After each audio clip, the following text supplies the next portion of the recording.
What is going on, guys? Welcome back to another episode of the Young Rich Podcast. Today, back with another episode again. Me and Seth, the duo, back at it. Say what's up to the people, Seth. Hey, how you guys doing? And obviously, we have a lot to discuss about this NFL week. We have a week one NFL recap, summarized and shortened up, something sweet. And then we will be discussing this next week three matchups, our predictions, a couple upset alert plays, and some more props that we do like going into this upcoming season or this upcoming week. But before saying that, obviously, Seth did go to a Baylor game and a Dallas Cowboys Texas game this Sunday. So tell the people how it went for you. How did it go on Sunday being in AT&T Stadium? Yeah, it was. I mean, it was awesome. The stadium was so nice. It was so beautiful. We got really, really good seats right behind the bench of the Cowboys, and we were really excited. There was a lot of hope going into the game. Obviously, Cowboys Saints. Cowboys being a good defensive team, really good offense too against the Saints, who have Derek Carr at quarterback. And an underrated defense. So I mean, like first drive, Saints score, Cowboys kick like a field goal coming down, and then I'm like, okay, the Saints scored, like Alvin Kamara, sure, whatever, it's fine.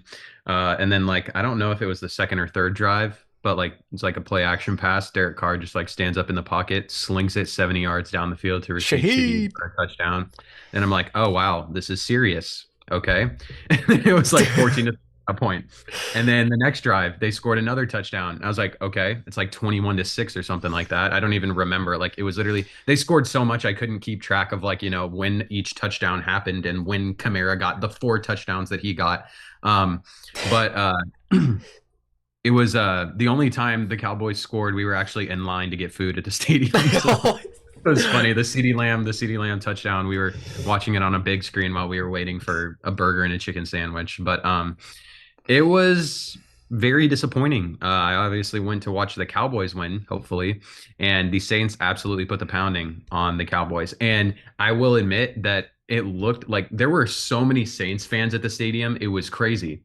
Whenever the Saints had like a positive play or anything like that, I specifically remember a play where the Honey Badger, Tyrann Mathieu, he hit Jalen Tolbert on the sidelines on a catch on a pass, and he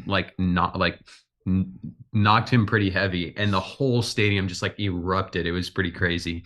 And then every time Kamara scored, and then Dak threw a pick where the wide receiver fell, and the stadium was like cheering. It was like so loud. I thought I was at like a Saints game. So it was really weird. I figured that it was going to change after halftime. It was like 35-13 or 16 at halftime, something like that. I was like, okay, they'll get a stop, they'll score a touchdown, they're going to stop, score a touchdown, and then it'll be right back in it. But no, the Saints just scored again, and then they kept getting stops. The Cowboys couldn't really do much on offense. They couldn't score a touchdown. So yeah, I mean, just watching it in real time, the Saints offense was just dominant. They couldn't stop the Saints offense no matter what it was. I remember at the beginning of the game too, on the first drive, there was an absolute bomb to Chris Olave on like a third down. That was a pretty key play too. But yeah, I mean, it was a crazy game. I did not expect that to happen. And yeah, I really wish it didn't, because it disappointed. But yeah, no, I mean, good for the Saints, good for Alvin Kamara. I mean, he's looking like prime Alvin Kamara now, and it brings tears to my eyes. It makes me very joyful. Yeah, I was happy for him too, obviously, as being a Alvin Kamara fantasy owner. But before we move on, what were the vibes like for Dallas? Because how you said, coming out of halftime, 35-13, you felt like you get a stop and then you score and you're right back in this game. Like, that's how I was thinking. I thought coming out of half, they were going to, guns blazing. It was going to be hot offensively. They're going to start moving the ball, but it obviously never did. It's like the fans, the truth is basically what I'm saying. Are they legitimate fans, or was it kind of like dead after halftime? It was pretty dead after halftime. I will be honest, before the game started, when they were announcing the starters, when they announced Zeke, everyone was booing. It was crazy. I was like, where did this come from? Everyone was booing Zeke like crazy. And then there was also a play where the Cowboys drive down into the red zone, and then Dak got sacked, or he fumbled on a third down, and they kicked the ball around, and the Cowboys ended up getting back on it. But a lot of people were booing Dak after that happened. And then at halftime, people were booing when they were running back in. And then we left at like 10 minutes into the fourth quarter because we were like, well, we're gonna stay here. And there was like a fourth down that they didn't convert, and I was like, well, yeah, the game's definitely over now. And so we ended up leaving and going back because we had a little trek to make to my truck and to get out of there because there was just a lot of traffic. So, but yeah, no, there was like it was dead silent in like the third and fourth quarter. Like there wasn't like I remember them like just there was a point where they on that fourth down that they didn't convert. They were kind of driving the ball down the field pretty well, but it was completely silent. Like there was like a third down or a second down where he like threw it over the middle. I forgot who it was to for like 10 or 15 yards, and it was just silent. Like there was no cheering, no nothing. So yeah, it was pretty surreal to watch and to just experience. But yeah, that's kind of just how it was. And then while we were walking through, we were in the Hall of Fame, the Optum Hall of Fame level. So we had like the club suite tickets and stuff. When we were walking back, there were a group of guys that were walking back, and then they were like just like shit talking Dak and like talking bad on Dak and how like oh, he was like the guy said something about like something about like us losing, and then the other guy was like, well, at least Dak Prescott got his 280 yards passing or whatever like that. And then he was like, and then one of the other guys that was there was joking around. They were like, we need to put Lance in. And then the other guy was like, no, we do not, we're not at that point yet. But yeah, I mean, he has a point. I mean, it feels like every week Dak's putting up numbers statistically, like passing yards wise and things like that, but they just don't get it done. It's like, and come playoff time too. I mean, obviously I figure the Cowboys are going to make the playoffs, but their secondary looks very shaky. Their defense in general looks very shaky.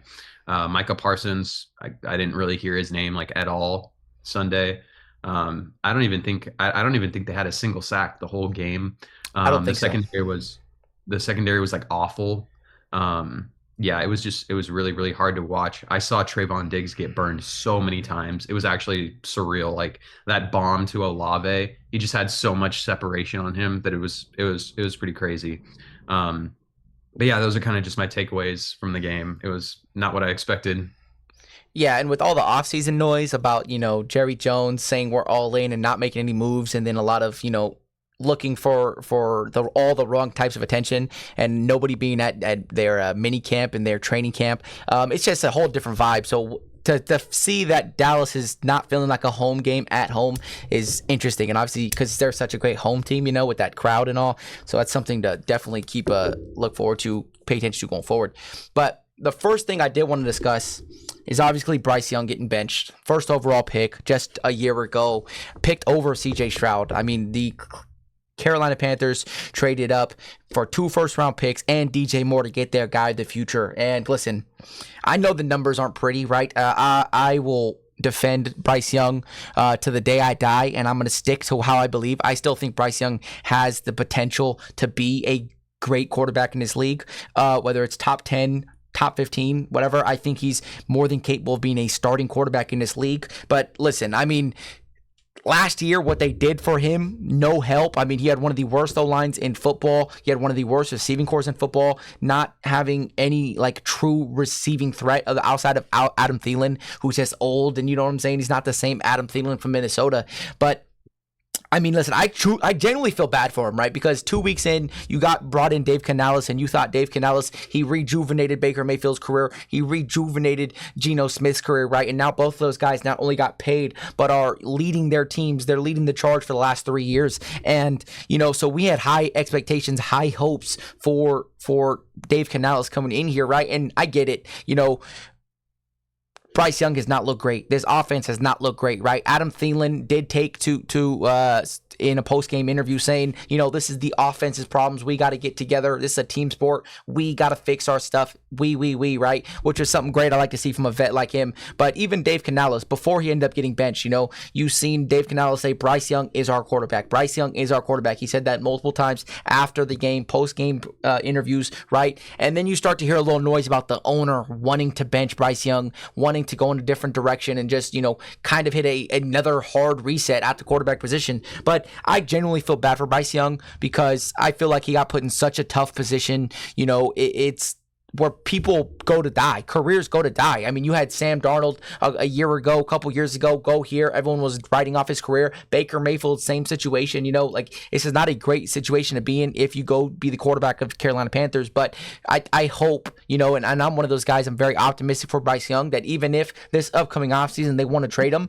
I can name 5 teams that should and would take a chance on him, including my Las Vegas Raiders. If we win enough games to where we can't get a top 5 pick or a top 5 quarterback, and then we're sitting at a situation where we are this same situation going into the next year, take a chance on Bryce Young. There should be a handful of teams if you can get them for cheap. I still think there is a career, a true NFL career here that could be rejuvenated and gotten out the mud. Yeah, I completely agree with you. I mean, it was really weird, just the dynamic of him saying like, Bryce is our quarterback and then benching him like literally the next day. I don't know what the owner's thinking. I don't know what they're getting, like benching Bryce. I mean, I feel like this is a good thing for Bryce, really, because he's not going to take hits and he's not going to, he's not going to lose his confidence if he's not playing and Andy Dalton's in. You know what I mean? This team's full of Jags, just a guy. You know what I mean? Like Right. Steve Smith's to Jerry Jeudy. Besides Deontay Johnson and Adam Thielen. Adam Thielen's older. He's getting older. He's on the downside of his career. Deontay Johnson, like you can't get the ball to Deontay if the line can't block the other receivers. I mean, they've got Xavier Leggett, who's pretty good, but like I said, you can't get him the ball if the offensive line is cruddy. They got Jonathan Mingo. Tommy Tremble's their tight end. That's a Jag. Let's see. Their offensive line is full of Jags besides Ikwonu. He's pretty decent, but other than that, like the offense is just abysmal. They have Chuba Hubbard and Miles Sanders at running back. What's his name still on the IR? Jonathan Brooks. Yeah. So they haven't even been able to use him, but like Chuba Hubbard and Miles Sanders aren't going to get it done at running back to be able to open up the pass game either way. So it's like what's Bryce supposed to do, bro? Like there's like when you're given a cruddy situation, especially if you're a young quarterback, it's literally his second year in the NFL, man. Like everyone's expecting people to literally come out here and be CJ Stroud from day one now. And it's really annoying. And it's like, it's embarrassing, especially on like fan bases, owners and coaches.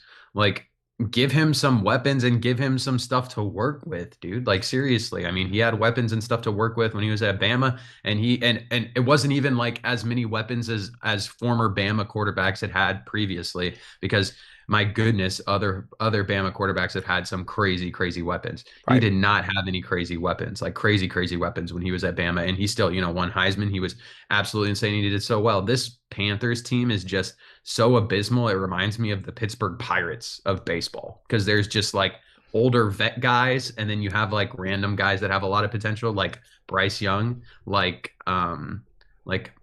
Deontay Johnson, I guess, somewhat, but you kind of know Deontay Johnson's ceiling. Ekem is kind of one of those guys, Xavier Leggett. The only person on the defense that I'm kind of a big fan of, I mean, you have Jadeveon Clowney, who's aging, who's not really been relevant. He just found himself a new contract in Carolina, but J.C. Horn is the only guy that I would say that's kind of like, remarkable on that defense. And even he was getting cooked against Quentin Johnson.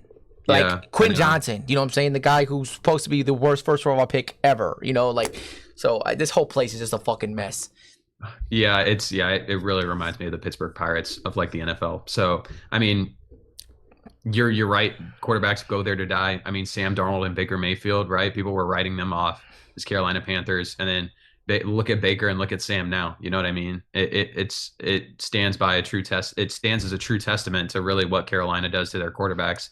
And if I'm Carolina, I'm embarrassed. Like I'm really embarrassed to be a Carolina fan. I'm embarrassed to be a part of that, just that staff, the management, like everything. Like they just handled the situation so poorly. You're getting nothing right now by benching Bryce. You're just killing his confidence by benching him, and you're forcing Andy Dalton to go in there and just like, sling it, and maybe you win a game or two, right? Maybe the offense like pulls it together for a game or for 2 games, and then you think Bryce is going to lose even more confidence? Yes, he is, because obviously the team lost when he played. If Andy Dalton can figure it out a little bit, that's cool. We already know Andy Dalton's ceiling. He's like 40 years old. Who cares? Put Bryce Young in, dude. And like if I'm Bryce, like I'm taking it as kind of like one of those things where like, okay, like, they benched me. I'm gonna like, work in practice, watch film, whatever, watch Andy, get points from Andy and stuff like that. But I mean, what do you do? Like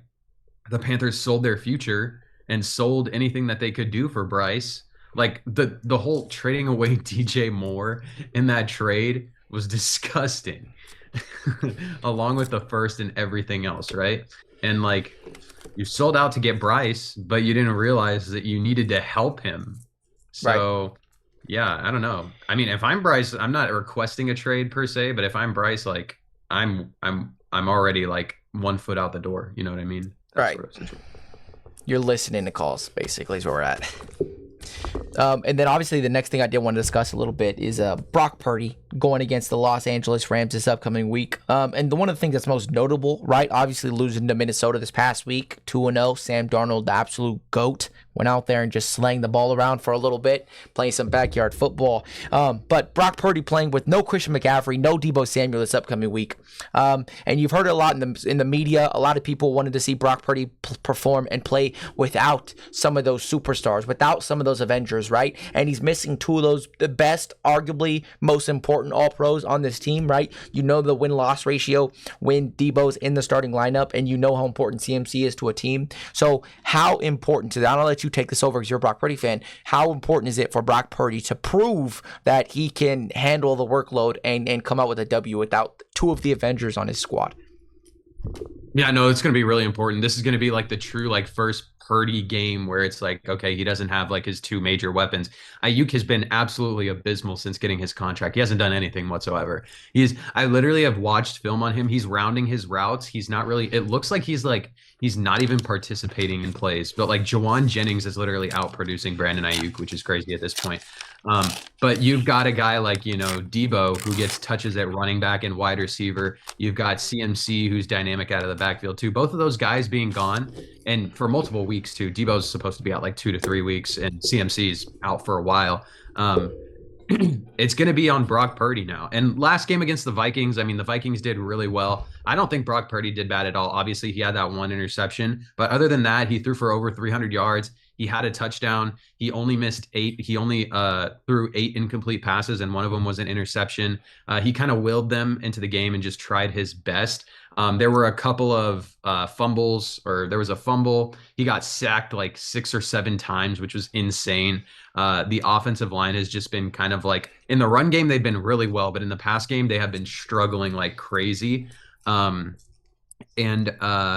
Kittle had a really good game. I know that Brock's gonna spread the ball out more. You might see the Niners want to just rely on the run game this next game, and just try to run the ball as much as they possibly can. I feel like this is a perfect kind of matchup for Purdy to like just air it out too, because the Rams don't really have that great of a defense. And I don't think they're going to get into the situation where they have to start airing the ball out, because I don't see the Rams offense really producing much. They have Kyron Williams. Outside of Kyron Williams, Cooper is hurt. Puka's hurt. So it's going to be a really interesting game for Matt Stafford and the Rams against that defense. The defense itself struggled against the Vikings. I mean, besides, the 97-yard touchdown to Jettas, I guess it was okay in the passing game, but you can't say that because they gave up a 97-yard touchdown to Jefferson. Right. And Sam Darnold just picked them apart. You know what I mean? It was one of those things where like the Vikings didn't really turn the ball over and they just kept driving down the field. And I think they had like over 400 yards of offense, which is amazing for the Vikings. I'm really happy for them and I'm really excited for them. But this upcoming game, it's definitely going to be a testament to Purdy and how well he can play without CMC and Debo. Obviously, he'll have Ayuk, who's been pretty abysmal, though. So hopefully Ayuk has a good game. If not, though, I wouldn't be surprised. I'm really leaning on Jawan Jennings this week. I think he's going to have a pretty big game along with George Kittle. I think they're going to do their best to kind of just get decent matchups for Ayuk and Jawan, whether moving them into the slot, outside, motion, things like that. But I definitely think they're going to go heavy on the run game. Jordan Mason's going to get a lot of touches. So yeah, that's kind of just, it's going to be a really important game for Brock Purdy if he's, given that ability to air the ball out and, he throws the ball like 30 times, you know what I mean? Because he's averaging like 32 passes a game right now. He had in the first game. So It's going to be right there. I mean, do I see him throwing 30 passes? I don't think he's going to throw 30 passes. I think they're going to run the ball, and the Rams aren't going to be able to score, and they're just going to keep sticking to the run, and then they're going to be up a decent amount, and then yeah, Purdy's just not going to throw the ball. But that's kind of just like, my take on things. Yeah, and I'm with you. This is one of those games where if you're a San Francisco 49ers fan, and it's a must win, right? You just lost to the Vikings, right? The Rams literally have nothing on offense outside of Kyron Williams, right? Tyler Johnson was their number 2 receiver with no Puka Nacua that going into that next week, and I'm saying he's just a guy, like you said, a jag, right? So this is a must win, and you want a dominant performance from Brock Purdy, or at least not even a comfortable performance. I would say a comfortable win where you run the ball, everything's working for you, because again, you have the better talent on your team, you have the better roster, you still have elite weapons around you. I mean, defensively, I respect that defense enough to assume they're going to figure it out and they're going to tighten things up and look like that Niners defense that we've seen in the past, right? But again, this was the question for the San Francisco 49ers, right? You made the Super Bowl one year, that kind of Super Bowl hangover, like, I made it to the Super Bowl. We were one drive away from winning the Super Bowl. We left the field winning the game with a lead, and then Patrick Mahomes did what Patrick Mahomes did. But, you have to respond. You have to come out here and dominate and not get lackluster. And I think that's kind of what happened when you played Minnesota, right? Going into it, last year you lost to Minnesota, one of those teams that was kind of struggling, right? You had questions about Kirk Cousins on primetime. You had a question about Minnesota themselves as a team last year. You went to Minnesota and you struggled on the road, right? And then Minnesota kind of built up some momentum going forward after that, right? So again, I think they kind of went up there with the mentality that they were going to run through Minnesota. Again, Minnesota's a much better team than teams are giving them credit for, and I think they proved that, right? Minnesota stamped themselves as a legitimate team this year, a team to respect in the NFC specifically. I mean, listen, the only undefeated team in their division, right? So they are looking good. But Brock Purdy just needs to have a solid game, right? This is a time where you can at least silence the critics, the doubters a little bit here, right? You come out here, have an excellent performance, take care of the ball, right? No Deebo Samuel, no CMC, continue to do what you do. And you could use this as momentum going forward, right? To start getting into some of these division games and conference games and things like that. So again, all eyes on Brock Purdy, because if you go out here and absolutely struggle, right? I get the O-line's been a little questionable, especially last week, right? But if you go out here and struggle, I mean, the noise is going to be louder than ever, right? System, quarterback, Brock Purdy is just the guy, it's going to be louder than ever. So all eyes on him this upcoming week. Mm-hmm. But obviously, the Ravens fall to 0-2. Shout out to my Las Vegas Raiders. I had a feeling, right? Right. Brock Bowers, you dropped your nuts. I'm happy to see you came to play on Sunday. Devontae Adams as well. They kept giving him one-on-one opportunities, and he absolutely dominated. I was questionable about this offense for 3 quarters. I was questioning Luke Getske's ability to call plays. He comes out and answers, right? In that 4th quarter, we looked like a football team. We looked like a high-quality football team. Brock Bowers was getting the ball. Devontae Adams was unguardable. Jacoby Myers, crucial catches on 3rd down, moving the sticks. I absolutely love this 12 personnel that we've been running these past 2 weeks. I hope to see more of it, right? But I'm excited as a Raider fan, obviously. I understand that we basically played one great quarter of offense so far this year, so there's things to look forward to going forward. But defensively, listen, I mean, I think we just had the Lamar Jackson recipe, the Lamar Jackson antidote, right? Which is keep him in the pocket, make him beat you as a passer, don't let him escape, make big plays with his legs. And that's exactly what we did. Max Crosby, you cannot guard him, right? Key crucial play after key crucial play. He was an absolute monster. Shout out to him, AFC Defensive Player of the Week, right? But listen, defensively, we got after them. We trusted our ability defensively, our pass rush to get after them, and we weren't scared of Zay Flowers and Mark Andrews and Isaiah Likely. We weren't scared of them beating us over the top. We trusted our team. We were dropping a lot of bodies, just keeping people in the pocket, made Lamar Jackson beat us as a passer, and obviously that's where he felt uncomfortable. A lot of people this week have really disrespected us as a win and kind of the Ravens as a fumble. Like, they kind of sold the game, which in a way they did, right? But we played to the T, great football defensively, right? Our defense was playing great football the entire half, the entire game, right? We just needed our offense to score a couple points. We went out here, we scored in the second half, down 10. I love what I seen from Gardner Minshew.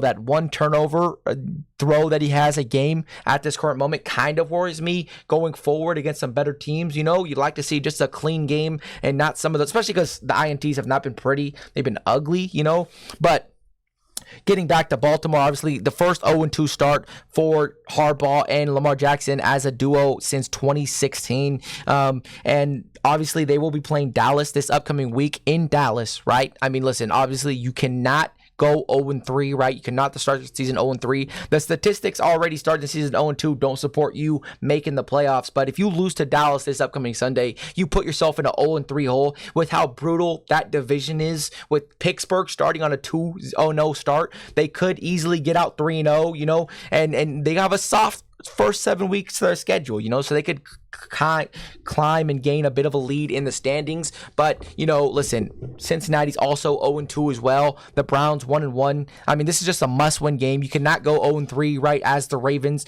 in that type of division with that type of conference. So how important is it for the Baltimore Ravens to win this game Sunday against the Dallas Cowboys? It's super important. You can't start 0-3 in the AFC North, like you were saying. Yeah, I'm so happy. I'm so happy that the Bengals and the Ravens are both 0-2. It's beautiful to see as a Steelers fan. I'm not going to talk much about the Steelers though, because they're not. Yeah, anyways. 2-0, baby. But, yeah, 2-0. Woo. And I'm not worried about the Browns. The Browns are the Browns. But I honestly, instead of praying on kind of like the Steelers winning, I'm more so praying on the Ravens and Bengals losing.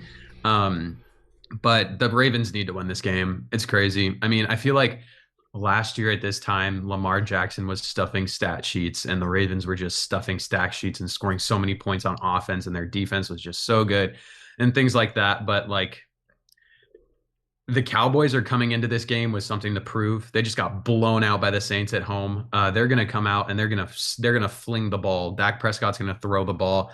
Mike McCarthy already talked about how they were slow to the punch. They were literally just like slow. They couldn't establish the run game, and they went down so fast that they couldn't even run the ball. And then they weren't airing the ball out. They were just dink and dumps, and they couldn't block for Dak, and Dak couldn't set his feet to get the ball downfield. Besides that one long touchdown to CeeDee Lamb. But other than that, I mean, the Ravens need to win this game. I don't remember the last time the Ravens started 0-3 in a season. That just sounds weird to me. But it's gonna be a good game. This is the game. This is the game of the week. Yeah. Like this is so much, because if you're Dallas, you don't want to start the season at 1-2, right? Because you have some tough games. You're gonna have to play Kansas City, I believe, later down the stretch. You're gonna have to play Houston, right? There's a lot of you still have to play the Eagles twice. There's a lot of tough games coming for both these teams, man. Mm-hmm. But getting into the next topic of discussion, I did want to discuss the closing seconds, the closing play of the Philadelphia Eagles versus the Atlanta Falcons game. Obviously, Saquon Barkley drops the 3rd and 4. He could have easily scored, but they did decide to throw the ball on 3rd down. You throw the ball on 3rd down, it's incomplete pass. You make your field goal. Kirk Cousins goes down in a matter of 30 seconds with no timeouts, scores a touchdown. Shout out to Drake London. You have arrived, right? Game-winning touchdown. But who is to blame for this loss? Are we blaming Nick Sirianni in the play calling, or are we blaming the drop on Saquon Barkley? That's a good question. I'm honestly blaming Saquon for it. Nick Sirianni, I mean, play calling, I guess, you could have ran the ball there, clock run out, et cetera, et cetera. But at the end of the day, he called a play call that got Saquon open, that would have gotten him the first down, touchdown, and Saquon just dropped it. You know what I mean? A lot of people are saying, Nick Sirianni's ignorant, he's dumb, he just should have ran the ball and things like that. But to be honest, I mean, if Saquon catches that ball, gets a first down, we don't say anything, right? There's no problem. They win the game. And it was just a drop by Saquon, and it wasn't a hard catch. It was like, one of those easy gimme catches, and he just dropped it. And it's kind of one of those things where it's like the play call should have worked and the play call would have worked, but just a dumb mistake just prevented it from working. It's like a lot of people, I understand, are really mad at Nick, and I get that, but I feel like he coached a pretty good game. I mean, there Did were he? some questionable things and the Hurts pick. Fourth But down. yeah, I don't know. I feel like I blame Saquon. They threw up a graphic too, like the most amount of drops by a running back since like 2019 or whatever, and Saquon was first with like 19 drops. And it was one of those things where it's like, I mean, you're the star guy, you're the guy that everyone's gonna look to. It leaves a bad taste in my mouth if I were an Eagles fan. Obviously, like, sure, let's run the ball. But I mean, the play call there, it got him open. It would have been a first down. It's not like, the Falcons had it completely covered and they had it completely red because it was a good play call. Just Saquon dropped the ball. Um, but I mean, I get it. I get like the anger in the situation and everything and just giving Kirk Cousins time on the clock. But then again, did I see Kirk Cousins driving down the field that fast? You know what I mean? Like that quick? No, I didn't see that happening either if I was the Eagles. Like he just absolutely tore apart that defense like so quick. And it was beautiful to watch. Kirk Cousins, Monday Night Football, prime time. He is now a different Kirk Cousins than than previously, which we had talked about in the offseason. Kirk Cousins in the ATL. Yeah. So I mean that was just exciting to watch for the Falcons. But honestly, if I'm the Eagles, like just take it, have that bad taste in my mouth, and move on to the next week. You know what I mean?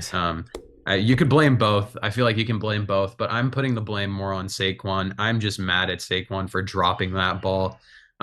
Especially like, it's just one of those easy things. And like if it was a play where that like Sirianni called and it was a pass play and it was just completely locked up and covered up, you know what I mean? Like that's a bad play call on Sirianni,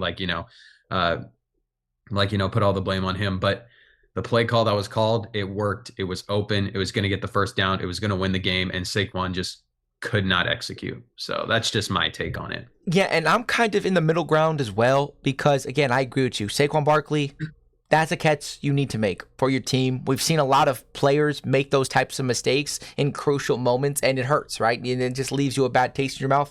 But in the situation of you are the head coach of the Philadelphia Eagles, your defense is questionable, right? The one thing Arthur Smith is looking at over there in Atlanta, he's praying for someone to mess up, to get some more time on the clock, right? And that's exactly what they did, right? Because so many things could have went wrong trying to attempt this pass. You could have had a fumbled snap. You could have got sacked. You could have had to throw the ball away. All these other things could have happened, right? But the drop pass was the one that happened. So I'm sitting here, right? You have a minute something on the clock, right? The Atlanta Falcons have no timeouts. You could literally take the clock down to about 30 seconds. Now you're up 6. You got to do the kickoff. They've got to go the length of the field in 30 seconds with no timeouts. That changes the entire drive. Drive. You don't have the time to make these big chunk plays in the middle of the field and get down there and go run another play.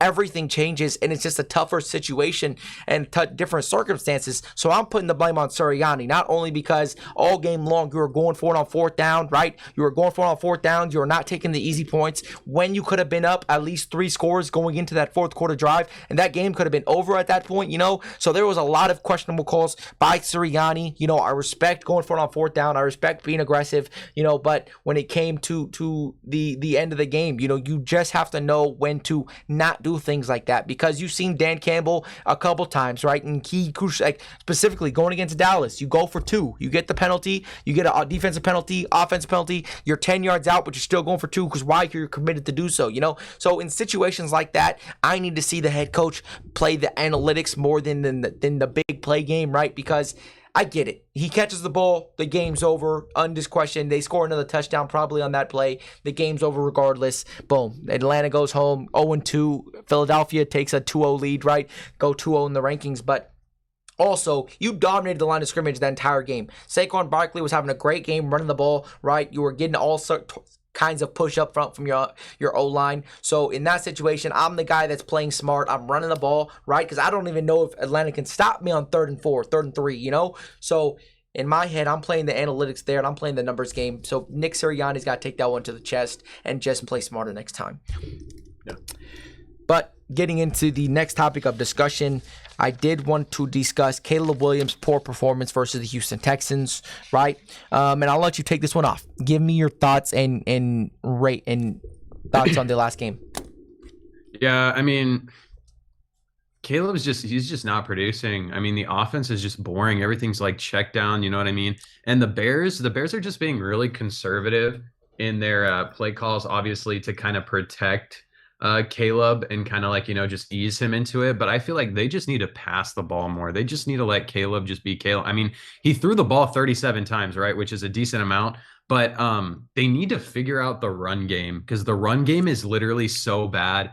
Like 14 carries for 18 yards. 18 yards is for DeAndre Swift is like beyond abysmal. And so that's forcing Caleb to obviously have no run game and the Texans just to drop back in coverage and literally just read him and be able to, get a couple of interceptions as well. So I mean, Caleb extremely underwhelming this year. I mean, remember when we were talking about just like what like the expectations that we had for him is night and day compared to what he's actually been producing. But I mean, like some of the passes, like you see him like getting out of the pocket looks good, and then some of the passes are just airmailed, like for the interception to Lattiser or like the interception to Stingley. But I don't know. The thing that rubbed me wrong was like the whole like hit on him on the sidelines with Al Shahir, and after the game, Stroud and Caleb Williams, there was one of them was mic'd up, or they were just mic'd up in general, and Stroud went up to him and he was like, hey, you can't take those hits, you know what I mean, like you're going to be a great player in this league, you can't take those hits, just learn from your mistakes. And Caleb was kind of like no eye contact, like, oh yeah, whatever, okay, yeah, like and he just dipped. And so it was kind of like he didn't want to hear it, he didn't want to listen to it, you know what I mean? And that kind of like rubbed me the wrong way. If I was Caleb, I mean, Stroud's obviously like they're probably the same age, and they played against each other in college, or like didn't play against each other, but like like At the were same in time, yeah. college at the same time, and like both highly touted. But yeah, I mean, Caleb's just attitude right now and kind of like the hype around him and everything, it just rubs me the wrong way. I feel like he really just needs to get normal treatment as a quarterback, and he just needs to focus. They need to figure out the run game for him because the run game is just doing nothing, like absolutely nothing. And the Bears defense is doing really well. Like they've balled out the past like couple Outstanding. weeks. Like outstanding. And so they need to keep the defense off the field for them to keep being like, productive. But they need to establish the run game. They're not going to be able to pass the ball if they can't establish the run game because no one's going to be worried about play action passes that are going to open up the middle of the field or, those shots down deep with guys like DJ Moore and Rome. You know what I mean? You're not going to open up plays like that and have those plays at your disposal if you can't run the ball at all whatsoever. If Caleb Williams is running for 40 yards a game and he's leading your team in rushing, there's something wrong there. There's something wrong there, and they need to figure it out, whether it's the offensive line, whether it's the play call, whether it's the schemes, whether it's just the defensive fronts that they're putting up in front of them. They need to figure out how to run the ball and run it effectively before they can throw the ball 37 times with Caleb.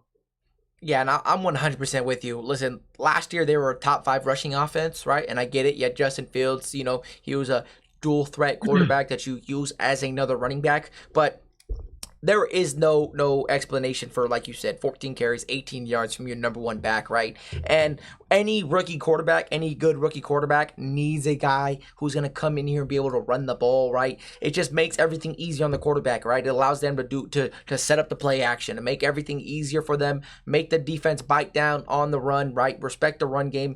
And now I got some stuff over the top, some more one-on-one matchups I can take advantage of, right? And listen, this whole team just needs to figure it out offensively because there's too many weapons to not be getting the ball and to not having some sort of success, right? And some of that could be on Caleb Williams, right? I mean, they blitzed him so many times on Sunday night, right? And you could just tell he was not picking it up. He was not, they're not sending too many, it was not like it was like a 6-man blitz every single time. Sometimes they sent 6. Most of the time they were sending 5 and just winning their one-on-ones, right? So some of that has to do with the O-line. Some of that has to do with the fact that Caleb Williams has to get the ball out of his hands. But when you're so one-dimensional and everybody knows you're about to drop back and throw the ball, right? It just makes you so hard to produce offensively. And like you said, you just have to establish a run game. You at least have to have somebody respect the run, right? So you can get a couple good runs here, and there, and just makes everything easier for the quarterback. Yes, Caleb Williams needs to let go of the ball a bit sooner, needs to be a bit more on time, right?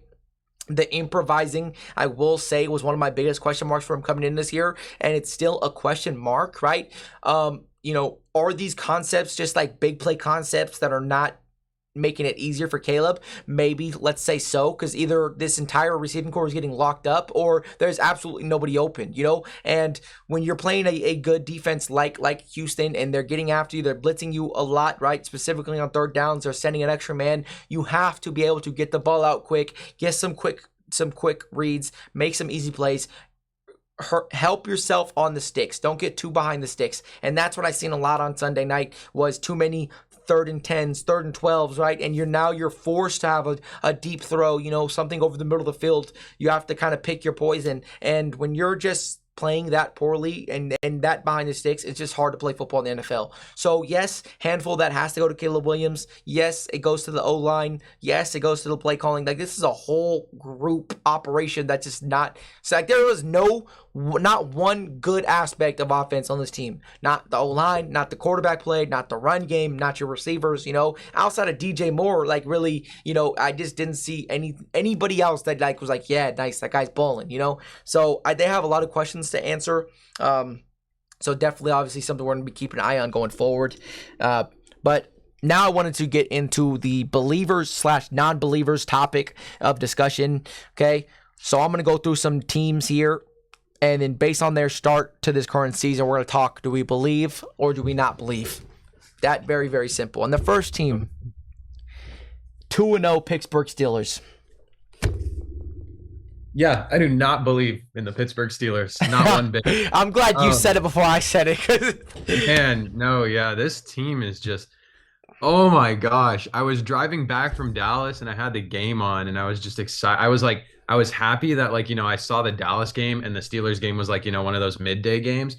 Oh my gosh, it was so boring to watch. The offense is just so boring, just watching us do nothing. And keep in mind, this game, we had so many penalties that just killed Broderick Jones, who a lot of people are saying are a bust now. And he got pulled out, right? Yeah, he got pulled out. Steelers fans in general, they're just very dramatic. They overreact to literally everything, and they're some of the most annoying fans in the whole NFL. But they're kind of calling for Broderick Jones' head, saying he's a bust, blah, blah, blah already. He's literally started maybe 10 games in his whole career. So I'm not worried about that. But he did have 3 penalties back-to-back plays, and 2 of them were holdings. And on one of the holdings, the last one, George Pickens had a 40-yard catch on PS2. But man, oh my gosh, the game was just so boring to watch. Our defense is exciting to watch. Our defense is so good. It's so exciting to watch our defense. But I'm one of those guys that wants to watch our offense do well, and I want to see Pickens do well, and I want to see Najee do well, and I want to see the ball to get to Calvin Austin on literally any design play of him in the slot, or Pat Freiermuth over the middle, or things like that. I don't want to see Justin Fields sit in the pocket for 15 seconds and then decide to just roll out and then get 4 or 5 yards on a run play. Or maybe he, extends the play and gets a 15-yard rush on a 3rd and 12 or something like that, and he gets a first down. That's great. But the dude literally only barely threw for over 100 yards. Sure, he had a touchdown to Darnell Washington, right? That was a good drive. That was a single good drive the whole game, right? But it's so frustrating to watch that Steelers fans were literally crucifying Kenny Pickett last year when he was literally producing at better statistically than Justin Fields has. We have 1 touchdown the first 2 games. Chris Boswell is literally our whole offense. And it gives me shades of just the Matt Canada, Kenny Pickett, you know what I mean? And Kenny Pickett has produced more than Justin Fields passing the ball. Being a pocket passing quarterback, throwing the ball, passing yards wise, Kenny Pickett has done more. He's produced more. And then obviously Steelers fans and a lot of people are going to be like, oh, but Justin Fields can run the ball. Yeah, well, Justin only ran for 30 yards last game. And a lot of it, it was picking up 3 or 4 yards on a 3rd and 7. Doesn't matter. We don't get the first down. We still punt the ball. It's frustrating to watch this offense. And it's frustrating in the fact that a lot of people are like, Justin Fields needs to start because they haven't lost yet. No, bro. No, that is not no. Justin, I'm sorry. I love Justin. Everyone's he has such a high ceiling. He's blah, blah, blah, all this. Sure, I'd love to say that too. You know what I mean? But I still haven't seen him produce. I still haven't seen him throw the ball. Like everything is like, they're playing so conservative on offense that it's so boring to watch. And I just want them to throw the ball down the field and just throw the ball, find the playmakers. You know what I mean? And I don't even know if Russell Wilson can do that. Do I think he can do it? No, I don't think he can do it either. But I'd rather see him maybe a game or two. And maybe if he does it and he gets at least 180, 200 yards passing. I feel like that's not even that much to ask for, but Justin can't do that. He barely got over 100. So it's just frustrating as a Steelers fan to watch. Obviously, like, woohoo, we're 2-0. The first good team we play, we're getting killed. Like The Raiders. If our team right now, the team that we are right now, if we played the Ravens, the Bengals, or the Browns week 1 or 2, we get annihilated. We get absolutely annihilated. Justin Fields and Russell Wilson are not AFC North quarterbacks. They are not tough. They are not built like that yet. And throughout, like maybe the matchups, like building up to our first AFC North matchup. I don't know the Steelers schedule. I haven't memorized it by heart. I know we play the Chargers this week. I have the Chargers winning. I don't think the Steelers pull it off. They finally have a good offense against our defense. I still think our defense is great, but do I see us scoring more than maybe 2 lucky touchdowns? No, I don't. And it's frustrating to watch. And the Chargers defense, like, it's not great, but our offense is less great. So it's just a little rant session. But yeah, I literally wasted so much time watching that Steelers game that like I just turned it off in the truck. I was like, I'd rather listen to some country music and Kenny Chesney than watch the Steelers offense run the ball twice and then throw an incomplete pass and then punt the ball and then watch our defense get 2 interceptions and like 2 different sacks and us get in good field goal or good good position to score the ball and then us kick another field goal. Chris Boswell, woo, career year for him, right? He's going to make the Pro Bowl. Yeah, I'm with you 100%. I mean, I am not a believer yet. I still think that this next, the second half of your schedule, the weeks, 10 through the week 18. Oh my gosh, it's the hardest schedule in the NFL. Yeah, exactly. And that's an 8-week stretch. So even if you come out of this, softer early stretch of your schedule, 7-2, and you go out there and just get absolutely ran for 8 weeks, you could still not make the playoffs, So it's a tough situation to be in. I mean, I heard Nick Wright say this,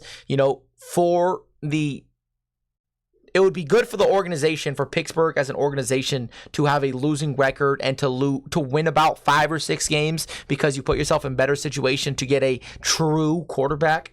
Because again, that is the only thing you are missing to this team. We've said it for years now since Big Ben has been gone. You get a solid quarterback. If you get a 15th, top 15 type quarterback, this offense can be very productive. This team could be very productive, especially with a defense like that, So I still think they're going to lose a handful of games. I think they're going to have their moments where they win some games they shouldn't because of how great that defense is, right? I hope, for the sake of, I've been a Raider fan, so I know what it feels like to be at that 8-win, 9-win mark, be kind of mediocre, but still think it's like a okay season in some sense. But I think it's time to really hit the reset button for these guys. So I'm hoping they lose, the more losses it is, again, because as great as that defense is, it's not like your entire roster needs to be recreated from the ground up. You're missing one piece. That's the quarterback. Although it is the hardest one, right? This upcoming draft, you can kind of get a top 5 quarterback or something like that and can really change this team. But the second team I did want to discuss is the Minnesota Vikings, 2-0. And I'll start first. I am a believer in this shit, right? Sam Darnold out here, #fight on my USC alum, okay? Came out here. I told you week 1 he was going to come out here and sling the ball and be Sam Darnold like from USC. He did it again. He went into San Francisco. He did it again against a Super Bowl contender, a team that's predicted to come out the NFC. And he did it as not even the quarterback 1 of his team. Yes, he was the quarterback 1, JJ McCarthy. This is technically still his team, right? But he is putting himself on a great case for his career to be extended after this season. Where, when, what, I don't know. But, he's looked absolutely great. He's getting Justin Jefferson involved. He's getting Jordan Addison involved. And, this team, with the injuries they've dealt with at receiver, Jordan Addison missing week 2, Justin Jefferson going to be missing this upcoming week, I believe. You still don't have TJ Hawkinson. So by week 8 or 9, once you get him back into this offense, I absolutely love what I see from this team. Dallas Turner has, I've loved what I've seen out of him so far. I can hope he continues to get better and better and better, but I love this team. Stephon Gilmore, that veteran presence in the secondary, I love it. I'm high on this team, and especially with Detroit, who's looked like they've been struggling on offense to kind of find that continuity that we've seen last year late in the season or throughout the entire season as a whole. That division, Chicago looking the way it is. Green Bay, you don't have Jordan Love for we don't know how many weeks. This is a perfect chance for them to come out here and stamp their name on the standings, and I hope they continue this success because Sam Darnold, I am with you 100%. Let's go Vikings, baby. Yeah, I'm with you too. I'm a believer in the Vikings. I feel like just how consistent they were from week 1 to week 2 and how consistent Sam Darnold was from week 1 to week 2. I mean, they beat the 49ers, right? Their offense was consistent against that defense, and their defense played really well against the Niners, even though Brock Purdy put up over 300 yards, something like that. But I remember hearing a snippet from the meetup on the middle of the field of Purdy just saying that the scheme that the Vikings run defensively is insane. And he told that to the Vikings defensive coordinator. So, that's big props. You know what I mean? Because Purdy's seen like a lot of really good defenses and Purdy's picked apart a lot of really good defenses. You know what I mean? Same thing with their offensive coordinator. So, it's legit. They've got a guy too, one of the most underrated guys, I think, on the Vikings team that's been producing really well too. I mean, I'm excited for, Dallas Turner coming, playing and stuff like that. But Patrick Jones, he's one of their edge rushers that, gets like, some spot time here and there, but he had a couple sacks last game. Ivan Pace, their middle linebacker, he's pretty young too. He is very, very, very good. Stephon Gilmore, another he's older, but he's still doing really well. Their secondary is really great. I mean, they've got Cameron Bynum, Harrison Smith, who's still a dog at like 40 years old. That guy's so old, but he's exciting to watch. He's in the same draft as Cam Newton, man. He is old, but he's still doing so well. Byron Murphy is an absolute dog. I wish the Cardinals never let him go. And yeah, Stephon Gilmore and Byron Murphy, I mean, just side by side are great. And then their defense is meshing. Their defense is doing really well. You know what I mean? There's not a lot of there's not that one guy where you look and you're like, that's a superstar on their defense, like Fred Warner or Nick Bosa. You know what I mean? You see, right. There's the guys that are superstars. The Vikings don't have that superstar guy. Sure, you could maybe make a case for Harrison Smith, but he's just really old right now. I wouldn't say he's a superstar, but he's one of those really solid guys. They have a lot of, solid guys. And when defenses mesh and they know each other and they just have that chemistry, they play really well. Just like this, Vikings defense did, especially if they have a scheme that, they can play every single week and be able to hold guys like Brock Purdy or high powered offenses like the Niners to, less than 20 points. And then another team I did want to discuss was the New Orleans Saints. 2-0 start. We already talked about them. Are we believers? Yeah, I'm 100% believers in the Saints. I think I'm believers in the Saints more than any of the other teams that or I guess just the Vikings that I'm that I'm a believer in. But this Saints offense is just insane. And sure, a lot of people they want to say the offense has just been hot. You know what I mean? Each of the defenses is just, they just haven't shown up. You know what I mean? They played the Panthers. The Panthers are horrible, but then they played the Cowboys, right? A lot of people looked at that Panthers game. They're like, okay, Panthers just look horrible, right? But they played that Cowboys game and the Cowboys beat the Browns. The Browns defense, that Cowboys offense looked great against the best defense in the NFL and the Browns defense, right? That offense looked great.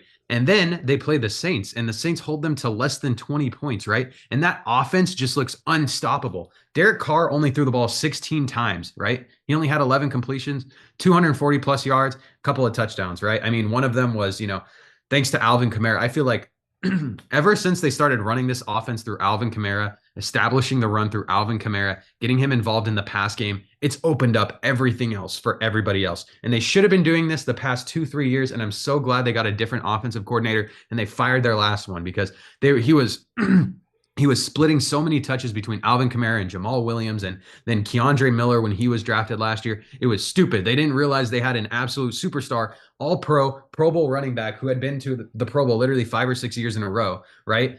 And then all of a sudden they want to split carries with him just because he's in his like late 20s. No, that's stupid. So the new offensive coordinator comes in and he's like, Alvin Kamara is going to be the cornerstone of our offense. We're going to run everything through him. We're going to establish the run game. When we establish the run game, we're going to be able to air the ball out. And that's what's helped Derek Carr. You know what I mean? That's what's helped this whole offense. Like Alvin Kamara had 20 carries, 115 yards. He's averaging 6 yards a carry. He had 3 touchdowns on the ground. And then he had one catch for a 57-yard touchdown, right? He's the guy. Right. And you have guys like Olave and Shaheed who can absolutely tear the top off defenses. Right. And if you establish the run with a guy like Kamara who can also get involved in the pass game, it's going to open up the deep routes. It's going to open up the pass game. And that's what this New Orleans Saints just failed to do the past couple of years. And the defense is great. The defense is so good. The schemes that they run, the zone blitzes that they blitz a lot of their safeties and corners on specific plays. They have a lot of just like disguised zone blitzes from their corners and just their secondary. That's literally it's so awesome to watch. Kool-Aid McKinstry too, super underrated. He balled out against the Cowboys. He did really, really well. Chase Young too. He's there. He's doing well. He's putting in work. I'm seeing him like pressure the quarterback almost every play too. They've got Brian Bryce, who's kind of a dog. Alontae Taylor, though, is my guy. I love Alontae Taylor on that defense. Pete Werner's also a dog too. Very undersized middle linebacker, but he gets in there and he gets it done. They've got the Honey Badger in the secondary too. Will Harris, who's really good. This team is exciting. It's exciting to watch, and I'm just really excited for the Saints in general and Saints fans. As long as they, figure out how to get Kamara going, right? I don't want them to throw the ball more than 25 times a game, right? I want them to just feed Alvin Kamara. I want them to feed Jamal Williams if Alvin Kamara gets tired, and then just let them open up the pass game for Derek Carr to hit guys like Rashid Shaheed or Chris Olave. And they even started using Rashid Shaheed as kind of like a gadget guy too. They've been giving him carries out of the backfield on whether it's sweep plays or, options or RPOs. So it's really exciting. Just watching the team, it was really exciting. And the defense is so slept on. They held this Cowboys team to less than 20 points. But yeah, I'm 100% a believer in the Saints. Yeah, and to me, listen, I'm still standing strong with Atlanta being a great team in this division, right? And I have 100% faith in Baker to get back to the playoffs, right? And to fight for some more playoff victories. So I'm not a believer yet, right? And which is crazy to say because just a couple months ago, this was seen as one of the worst divisions. Right. Yeah. This was like, division. Yeah. Like, oh, Kirk Cousins goes to Atlanta, a bunch of weapons, boom, Tom Brady 2.0. Yeah. Like that was the discussion, So it's crazy to see it happen like this, but obviously we know this Saints team has so much talent, like you said, offense and defense. I mean, when Chris Olave was brought into this receiving core when they still had Michael Thomas, it was seen as one of the best offensive weapon, rooms in NFL, right? They just needed a solid quarterback to come through. And yes, I see Derek Carr's looked very good, but I've also seen Derek Carr for 9 years of my career, 8 years of my life, right? 8 years straight. When you start very good to a season, you go 2-0, you go 3-1 to start the year out. And when things get tough, when things aren't so sweet, right? And not everything's so easy and wide open and everything's working and you have to start creating more for your team. That's where I start having worries for Derek Carr, right? The one thing I'll give him credit for, he never wanted to run the ball when he was in Vegas after he broke his ankle in fucking 2016. I've seen him be a little more active using his feet. So big shout out to him, right? He did a quarterback sneak for a touchdown. First time he's did that since I think his second year in Oakland, I swear to God, right? So there's a question specifically with Derek Carr, right? And I've seen a lot of people talk about lately, Derek Carr looks really good. We should have never let him go, right? But I still think there are questions for him to answer if he wants to be a legitimate, playoff contender.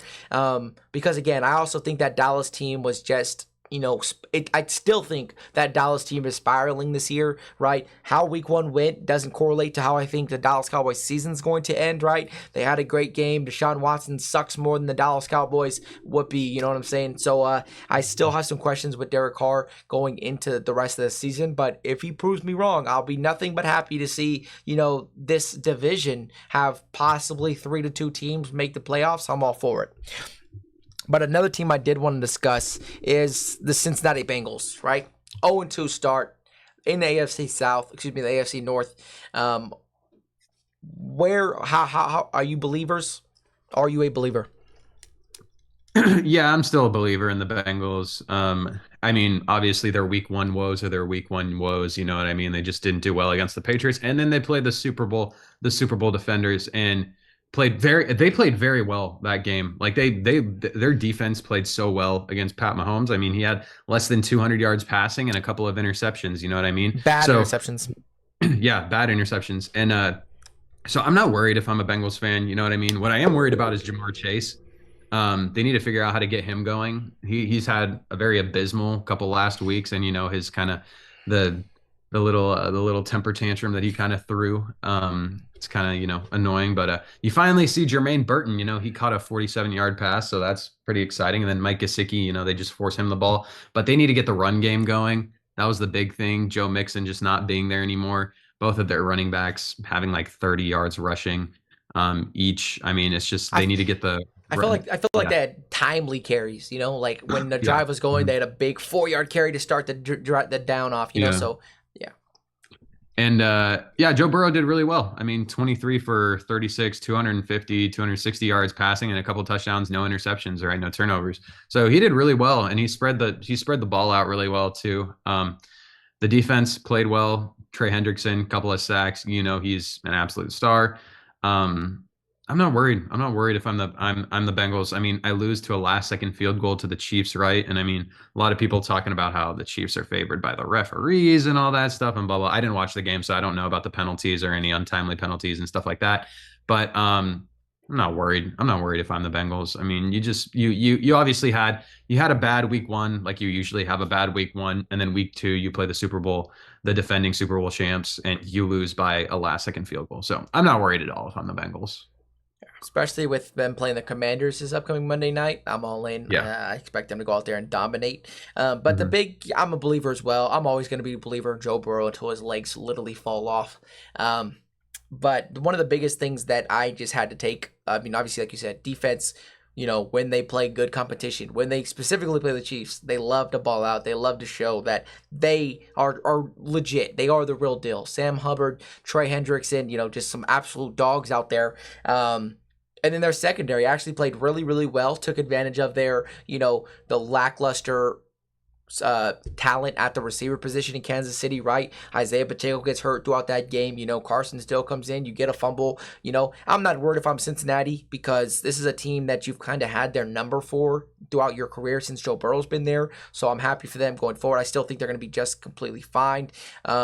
I believe in Joe Burrow to do a lot of other things, but the key takeaway for me is, the diva moments, like you said, Jamar Chase, that 15 yards penalty that you got for, a hip drop tackle that you thought happened on you occurred by McDuffie, it's just one of those things you cannot do because you take your team out of field goal position, a chance to add on to that lead, right? And then you don't get points in that situation. Kansas City comes down and scores, and then you get a pick, and then Joe Burrow comes out here, and the one time he makes a mistake, he fumbles for a touchdown, so it's just kind of unfortunate. But no, I'm with you. I am 100% believers in the Cincinnati Bengals this year.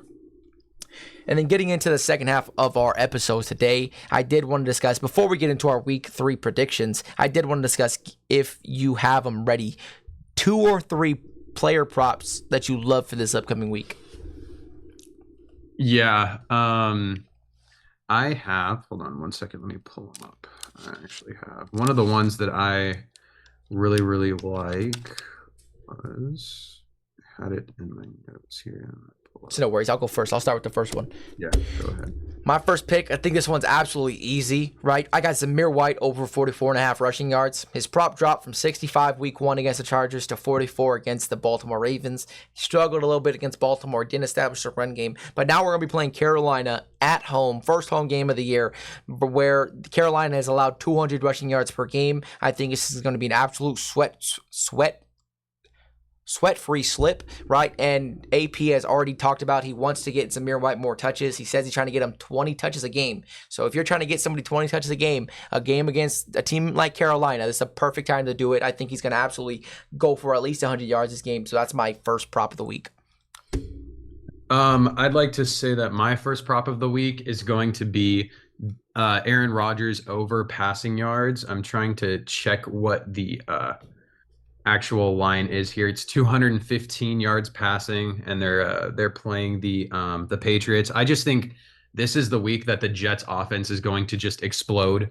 Aaron Rodgers, obviously being Aaron Rodgers, the last couple of weeks have been kind of slow on his part, but I feel like they're going to air the ball out. The Patriots defense isn't one to, be huge. It's not the greatest defense. They do have Christian Gonzalez though, which is one of the reasons why I'm kind of hesitant to take the over on Garrett Wilson's receiving yards, just because Christian Gonzalez has been playing his lights out. But Breece Hall yards combined, whether it's rushing or receiving, that's a good line, I feel like, in my opinion. But the safest line and the easy line for me, Aaron Rodgers, 215 yards passing. Easy. That's an easy over for me. The second line that I also wanted to throw out there was Dak Prescott over, I believe it's 252 and a half passing yards, 254 and a half. Dak over passing yards. They're going to throw the ball a lot more against the Ravens. I feel like I don't think they're going to be able to establish the run with Roquan Smith. And they're just going to abandon the run game again, and they're going to start throwing the ball. After that last week, they kind of tried establishing the run, and then they just had to play catch up. And when Mike McCarthy was saying, we have to strike first, we have to strike fast, he's talking about the pass game. They're going to air the ball out. I'm definitely expecting more than 255 yards passing from Dak. Yeah, that's a good line. I actually really, really like that line, especially for Dak, because typically it's at like 270 type stuff. But my second play of my player prop, I got James Conner under 62.5 rushing yards. Obviously, he had a great game last week against the Rams, who just this is an off week for the Rams. Arizona came to play, and the Rams were not expecting Arizona to pack that type of punch. But listen, you're playing against Detroit. Playing in Detroit. Detroit is top 4 team defensively against the run. They had Kyren Williams, who held him to 40 yards on about 15 carries. And then just last week, you had Rachaad White completely iced out of the game. I think 8 carries for 6 yards-ish, 5 yards-ish. It was absolutely terrible for Rachaad White. And I think this Detroit front 7 is going to get after the run, right? They increased their secondary, so I expect them to play a lot more man, roll more to the box, specifically against Arizona, because they love to run the ball, and force Kyler Murray to beat them throwing the ball. Yeah, no, I really like that pick too. Another pick that I wanted to go out, and I'm going to go back to that Patriots-Jets game, and I'm going to take Ramondre Stevenson's under for 71 and a half rushing yards. He's done really well the first 2 weeks of the season, having 100 yards rushing, over 100 yards rushing, carrying that Patriots game against the Bengals, and then I believe he had 80 the second game too. But this Jets defense is just different than the other defensives they've played. It's not going to be the same, and 71 and a half. That's a pretty decent number. That's a pretty big number. I don't see them. I know the Jets are going to come in here and they're going to be like, we're not letting Ramondre Stevenson win this game. We're not letting him, take over on the offense. We're going to force Jacoby Brissett to throw the ball. Right. If I'm the Jets, I'm stacking the box, and Jacoby, if you want to throw the ball, bro, go ahead. We have Sauce. We have DJ Reed. We have a great secondary. Figure it out, Jacoby. You know what I mean? We're not letting Ramondre in this game and take it into his own hands. So yeah, I'm taking Ramondre Stevenson's under. 100%. I love that. Those are solid 5-player props, bro. I'm not gonna lie. And then I wanted to get into a couple upset alerts. I only have one upset alert for this week. My upset alert of the week play is going to be Philadelphia +3 in New Orleans, right? Obviously, we discussed how they lost the game against Atlanta, right? And I expect them to learn from their mistakes. You get A.J. Brown back against the Saints, who, I just feel like this is it. This is a time where you're going to have a bad week. You're going to have a bit of a hiccup offensively. Defensively, right? Philadelphia has not looked great, but I trust their offense to outscore. Because again, it's not like you're going to be playing Dallas again. I think this offense is way too high powered. They like to control the ball. They like to run the ball. And when you have Saquon Barkley, running the ball, establishing the run, controlling the time of possession, playing at your own pace, I just think they're a very dangerous team when they're playing ahead like that. Yeah. For me, I only have, I can throw in a few upsets that I think might happen, maybe Commanders over Bengals this week, or Falcons over Chiefs maybe. But the one that I want to say, I don't know the line, but I'm going to throw it out there. Last week, Cardinals money line hit me really well. This week, Cardinals money line again against the Detroit Lions. That would be crazy. That would be insane. 2 for 2, like that'd be insane. Yeah. Yeah, I love this Cardinals team. I love Kyler Murray and just the way that this offense has been ran. Obviously they're playing the Lions. It's going to be a big, challenge. It's going to be a lot different than their last game, but I'm going to ride the Kyler Murray train. I'm going to ride the James Conner train. I'm just going to, just put my faith in the Cardinals, and I'm going to take the Cardinals money line against the Lions, which would, depending on what you parlay it with, would pay out pretty well. So yeah, I have them upsetting the Lions. I love that. Yeah, there's nothing wrong with that. Honestly, that was going to be my team where I was like, you know what? They're going to get it done, but I don't know. I don't know if Arizona can't run the ball. If Arizona can't run the ball, I think it's going to be a lot harder, right? Yeah. So if they can establish the run, then I think there's a chance. But yeah, that's the big question for me, for them. But then briefly, I did want to go through our week 3 predictions if we still got time for that. Oh, hold on. Did I lose you? No, I just said we got. That was a question I was asking.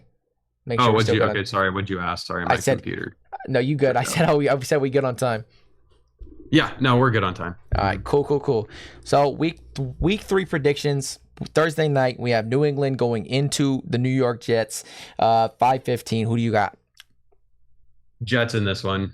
Pretty easy for me. I don't really, I don't really have anything else. The Jets are the Jets, and the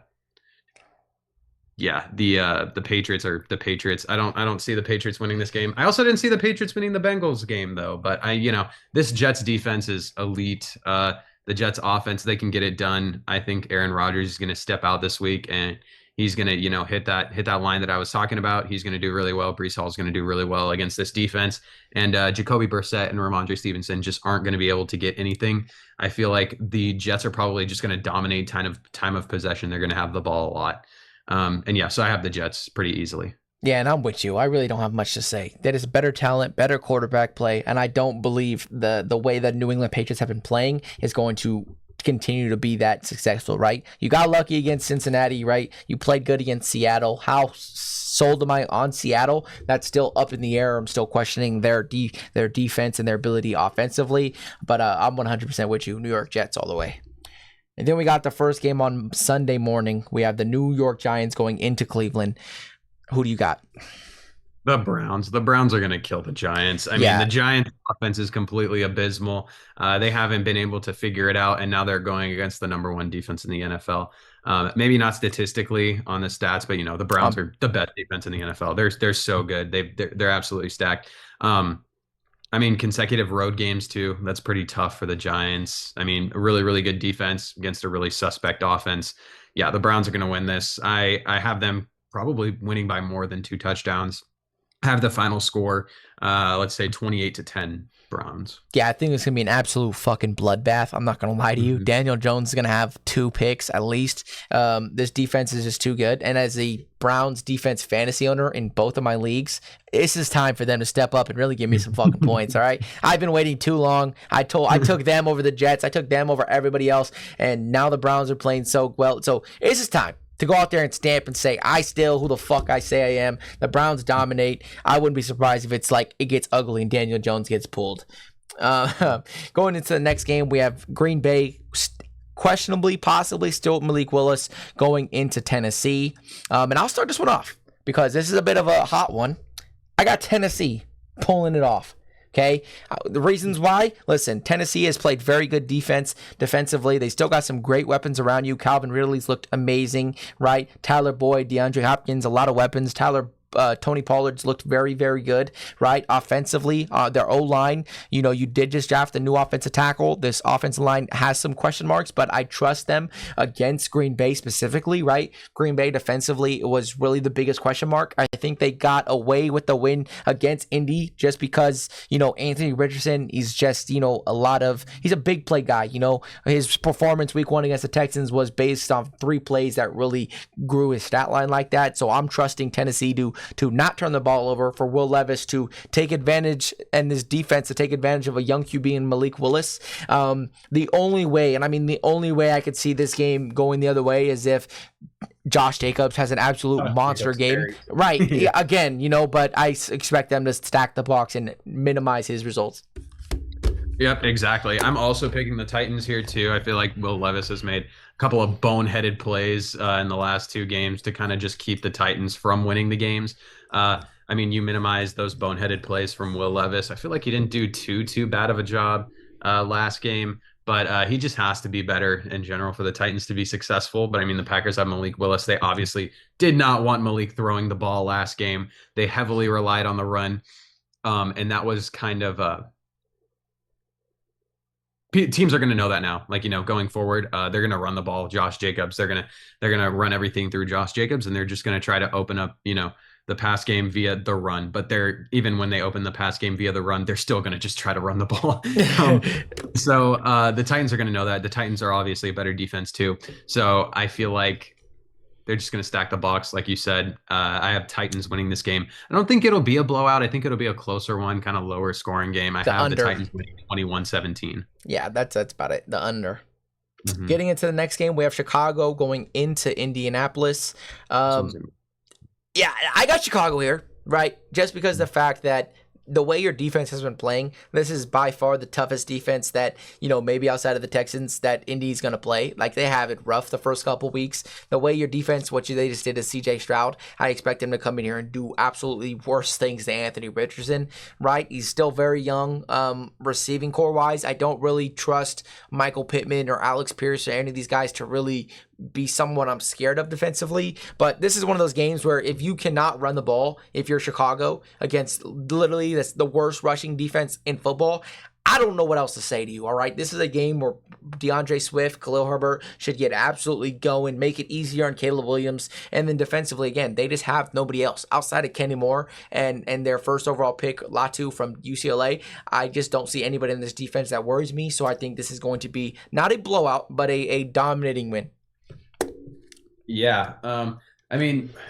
Man, I want to take the Colts here and say the Colts win a close one by a game-winning field goal. But yeah, I'm with you. I think the Bears pull this one out. I think this is kind of the first game where Caleb can get going. You know what I mean? If he has I think his over/under on passing yards is right at that 200 mark. I think he hits the over on his passing yards. I feel like this game is going to be his first breakout game. Hopefully that defense is pretty underwhelming for the Colts. And if they can get the run game going, you know what I mean? It's going to open up Caleb for the pass game. But even in general, I think he can still beat them with the pass this game. I think he finally stretches the ball down the field and they, just vertically push the ball on offense. And the Colts, they're a desperate team right now. They've been absolutely killed on the ground the past couple of weeks. Anthony Richardson, I feel like it is going to come down to whoever plays better, Anthony Richardson or Caleb Williams.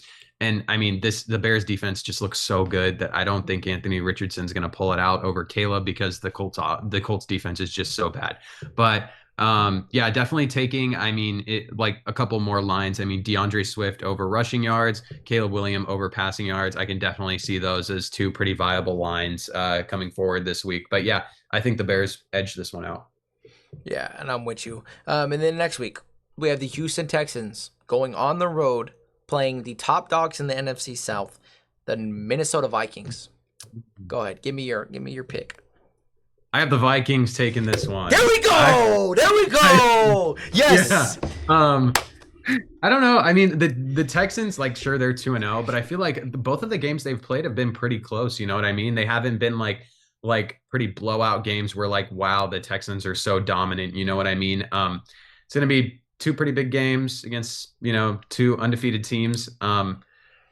Justin Jefferson, hopefully he's good and healthy. That'll help that Vikings offense. But the defense has been pretty good for Minnesota. Um, the Vikings defense, though, they're going to throw a lot of different schemes and a lot of different stuff at CJ Stroud, and they're just going to play him so well. Um, maybe like, they get pressure on Stroud, they force a turnover or two. I think the Vikings win a close one here, maybe like 27-21, 24-21, something like that. I think it's going to be a close game. But yeah, I think the Vikings take this one for an Yeah, upset. and again, I'm with you. I'm on upset alert. I am slamming Minnesota here. Not only is my boy Sam Darnold going to prove to everybody that I already know, but he is a dog. He's going to come in here with some confidence. He's going to be 2-0. Hopefully, he has Jordan Addison and Justin Jefferson both playing this week. And if he has both of those guys and they are testing him to throw it deep, he's going to get a lot of attention. Justin Jefferson will. I hope Jordan Addison can win some one-on-ones. I love this team. I'm very excited, and I think Sam Darnold is going to go out here, lead his team to a victory, go 3-0, and walk out of here looking at as one of the best quarterbacks through the first 3 weeks in the NFL.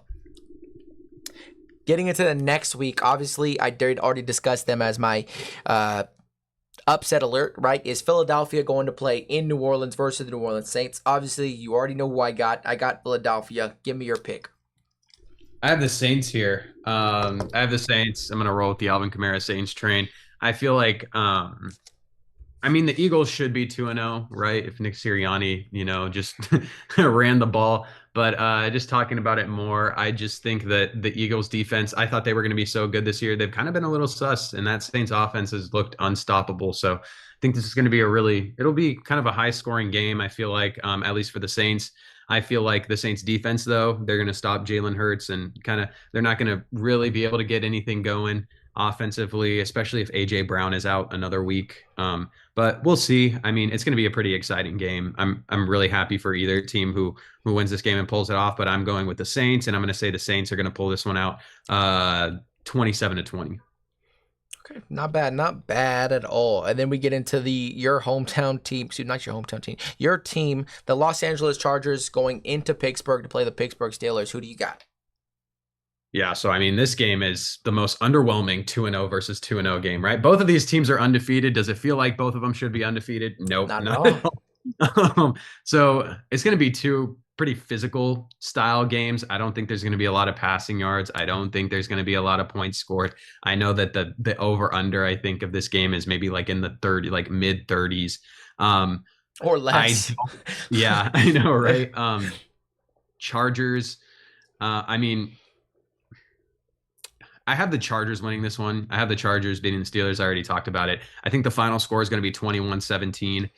It's going to be, again, in that realm of me saying that if the Steelers hold the Chargers to less than 20 points and the Steelers offense scores 18 to 20 points, we win the game. I think it's going to be the same thing literally every week, year like past couple years, every week. It's the Steelers are only going to score like 18, maybe 20 points if we're lucky, right? We scored 13 last week. We should have lost, but thankfully our defense stopped them to like 6 points, I think. But yeah, if our defense can stay consistent, if our defense, Herbert takes the top off our defense and they score like 25 points, it's over. The Steelers aren't going to get anything done offensively. Do I hope we do? Yes. I hope that they take the training wheels off of Justin Fields and just let him throw the ball, stop being conservative. Like, obviously, we want to limit the turnovers. We don't want Justin Fields to fumble. We don't want him to throw interceptions, right?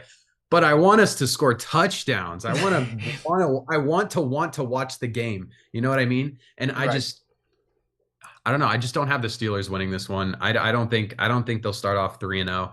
And yeah, I just think this is one that they drop to the Chargers. Yeah, and again, I'm with you again. I got the Chargers here, mainly because Justin Herbert, whether he plays at 70%, 75%, I still trust him to be better than Justin Fields. And at the end of the day, if you can't score points offensively, no matter how good your defense is, that's a huge red flag, right? And I think this Los Angeles Chargers defense has gotten off to a great start this year. Defensively, pass rush, Khalil Mack and Bosa have both came to fucking play.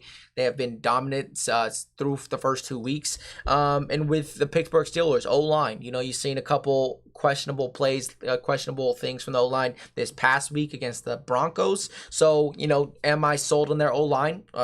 I'm not sure. We'll find out. I also do love Joe Alt on this offensive line that they added. I think he could be, I'm not going to say he's going to shut down TJ Watt, but I think he's going to definitely help and do what he can to maintain TJ Watt.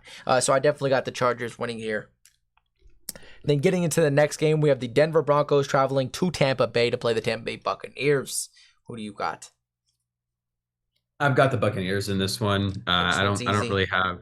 I don't. Yeah, this one's kind of easy. Bucks riding high, offensive issues with Bo Nix and just that Broncos offense not really being able to do much. Very much checked down, not throwing the ball down the field, not getting anything going in the run game.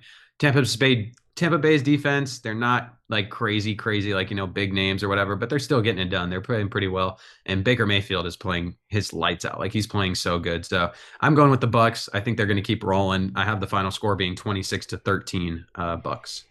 There you go. Yeah, and I'm with you again. I got the Bucks winning here. I think this could be a game where the Bucks again just absolutely dominate and look electric on offense. Defensively, they really impressed me last week playing Detroit. So I trust them to make it difficult for Bo Nix again, who's just continued to struggle so far. Yeah, but I'm with you. I think this could be a dominant win for Tampa Bay.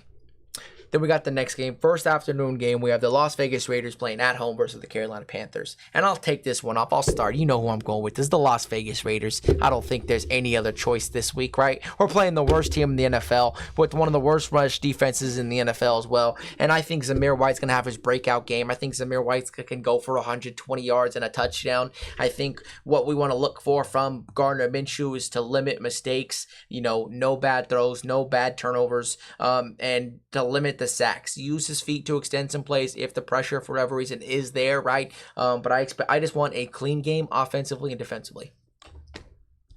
Yeah, I mean, even if I'm not confident in the Raiders offense, the defense is just too good enough for the Panthers. You know what I mean? The Panthers, I mean, I wouldn't be surprised if they don't score a single point this game. Yeah, I mean, there's not much to be said. I have the Raiders winning this 28-10, 24, maybe mid 20s, and then I have the Panthers scoring 10 points. I feel like that's even a little bit, nice to give them 10 points. Yeah. I have the Raiders winning this one pretty easily. Yeah, I feel like we played some good offenses early on. So you know what I'm saying? I think this is gonna be that first below 10 points type club game. But next game we have Miami, Skylar Thompson playing in Seattle versus the 2-0 and undefeated Seattle Seahawks. I'll start this one off. I'm still riding high with obviously Seattle. The defense is a bit questionable, but I don't think Miami can play gritty enough, running the ball, controlling the line of scrimmage, and do I trust them defensively? Not really, right? Outside of Jalen Ramsey and Javon Holland, that secondary to me is not very great. Even Poyer out there is to me just looking a little old. So I got Seattle here. I think it's going to be a low-scoring game. Why? Because Seattle just loves winning low-scoring games. It's just their thing, I guess. So I got Seattle here. Yeah, I have Seattle here too. I have the final score being 21-16. So I just think Skylar Thompson, his first start, very rough place. I mean, starting in Seattle, right? That's a really hard road venue to win in. The Seattle offense has really looked good in the first two games. I mean, DK and JSN just went absolutely berserk last game. Both double-digit receptions, both over 100 yards.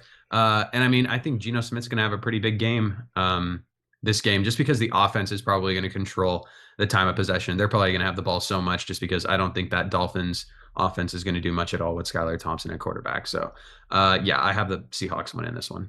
Yeah.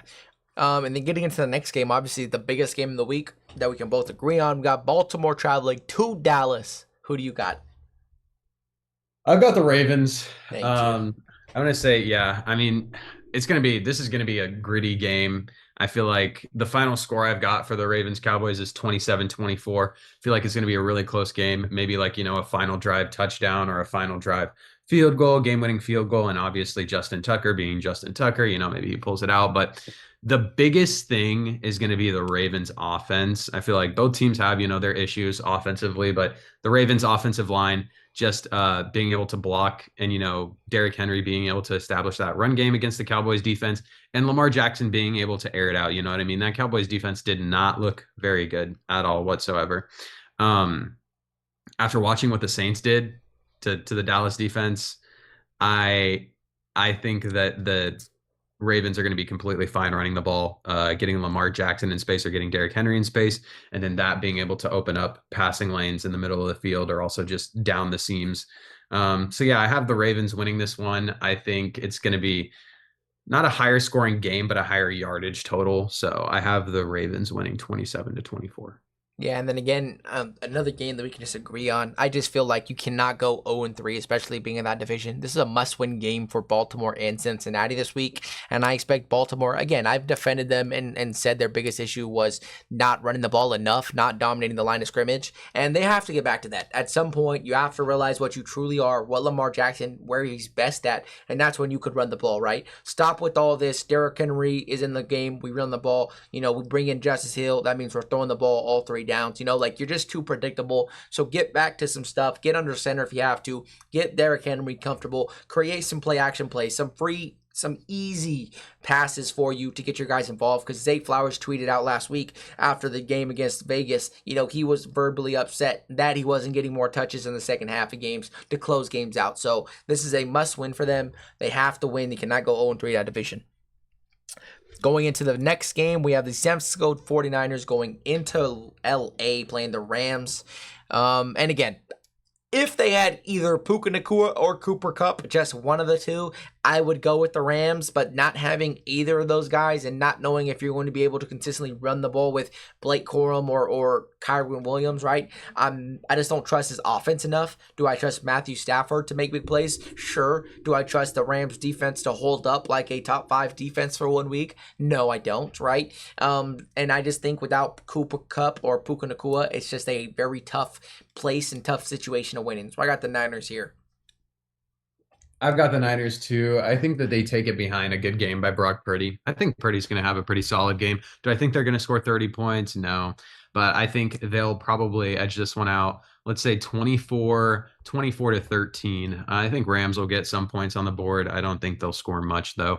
I don't think the Niners will score that much either. Mid 20s is probably where I would put it. I just think, yeah, without Cooper, without Puka, they really just don't have their offensive identity. And obviously the Niners are going to stack the box. They're not going to have that much success running the ball against Fred Warner, Nick Bosa in that defense. So I feel like the only success they would have is throwing the ball against that defense. And they don't have Puka or Cooper. So yeah, I have the Niners winning this one pretty easily.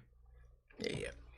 And then the next game, we have the Detroit Lions going to Arizona, a red-hot Arizona team who you picked to upset again. So I'll start this one off. I got Detroit here in this one simply due to the fact that I just think this is a must dominate game for Detroit. I think, the first 2 weeks didn't go as planned, right? Jared Goff didn't look great last week against Tampa Bay.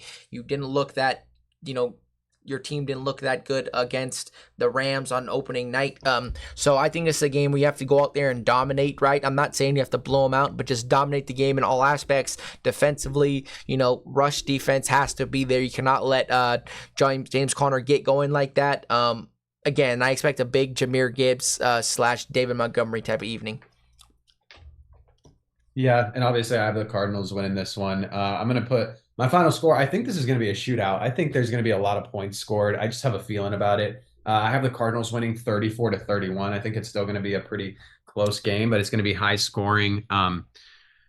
Yeah, I just feel like the Arizona's offense is going to put a lot of stress on that Lions defense. I don't see Aiden Hutchinson getting 4.5 sacks like he did last week with Kyler Murray and how mobile he is. But it's going to be a really exciting game to watch. This is going to be one of my favorite games to watch this week. And yeah, I have the Cardinals. But hopefully the Lions pull it out, because I am also part a Lions fan just because some of my family in Michigan like the Lions. But I have the Cardinals here on upset alert, taking their money line. Yeah. Cool. Getting into the next game, the Sunday night game, you have Kansas City going into Atlanta. In Atlanta, who do you got? I got the Chiefs winning this one. I mean, I want to pick the Falcons, man, but Falcons, they're playing on a short week, right? Just after beating the Eagles with a last-minute touchdown, and they already got a game plan against, the Super Bowl defending Chiefs. And the Chiefs kind of looked a little sluggish offensively against the Bengals, not really put up much, a couple interceptions from Pat Mahomes, a couple of bad ones. But I think they get back on track against this Falcons team and the Falcons defense. I have the Chiefs winning this one 32-23. Yeah, and unfortunately, again, I'm with you 100%. I got the Chiefs here. As much as I want to pick Atlanta, I just don't trust that defense. I don't know what I'm going to get again from that defense against a legitimate team. Obviously, I think against Philadelphia, Philadelphia kind of shot themselves in their own foot. So I expect them to kind of get smacked around a little bit. But I got the Chiefs here. And then the two Monday night games. First Monday night game kicking off. You have Jacksonville playing in Buffalo against the Bills. Who do you got? I got the Bills. I think they're going to kill the Jaguars. I love the Jaguars. I mean, they kind of unluckily started 0-2 this year, but the Bills, man, are playing on a ton of rest. You know what I mean? They haven't played in a while. Got a lot of rest. Everyone's going to be fresh and healthy to play the Jaguars. And that Bills offense has just looked so incredible. And the defense has also looked really good, even after losing, Tre'Davious White, Jordan Poyer, Micah Hyde, all those guys that, haven't been there, and Matt Milano as well. The defense has just been playing solid, like absolutely solid. I have this one. I have this one, the Bills winning 28-17. I think they're just going to keep rolling. And I don't think that the Jacksonville's offense is just going to get it going again. I just need to see more from Trevor Lawrence and, ETN and just that offense in general. And you know what? I'm going to shock the world. I'm going to go Jacksonville here. All right. Listen, I get you. 0-2 start. You have not looked great at all. Right. But we've seen this kind of last year. Bills got off to that September start where they were 4-0. And then they go play the Jacksonville Jaguars in London, who go out there and win that game, right, in an upsetting fashion. So I got the Jags here, right? I think, like you said, this is a situation where you have to prove you can go out here and win games. You have Doug Peterson, who's going to be on the hot seat if you start 0-3. Trevor Lawrence, you just got all that money, and now you're playing the worst football since you've been here in Jacksonville, right? So I think this whole entire team is on the hot seat. Brian Thomas Jr. is a great receiver, right? Hopefully you get Evan Ingram back. I'm not sure how his injury situation is. ETN, it's your time to come out here and perform. Stop fumbling the ball on the goal line, right? And you win that game against Miami. I'm taking the Jacksonville Jaguars. Going into the next week, yes, sir, Trevor Lawrence. The next game I got, the last game of Monday night, we had the Washington Commanders playing against the Cincinnati Bengals, and I don't think this is really a question. Bengals 0-2 start, must-win game for the Cincinnati Bengals. I got the Bengals absolutely blowing these kids out. Womp womp. I have the Commanders winning this game. I think it's going to be. You know what? I need an AFC North team to lose this week, and I think it's going to be the Bengals. Let's just say that Jaden Daniels is going to have a great game against this defense, even though the defense has been playing lights out. I'm just going to say that they're not going to play lights out. Jaden Daniels is going to look like a complete star. Brian Robinson's going to get it done on the ground. Terry McLaurin's going to have a great game. That offense is just going to sink, and the defense is going to be able to hold Joe Burrow down, and the Commanders will win this one 24-17. Hot take, man. I can't believe that. All right. I pray to God that Cincinnati doesn't start 0-3, or else I'll lose it. I'll actually officially probably pull the plug. But with that being said, hopefully y'all enjoyed today's episode.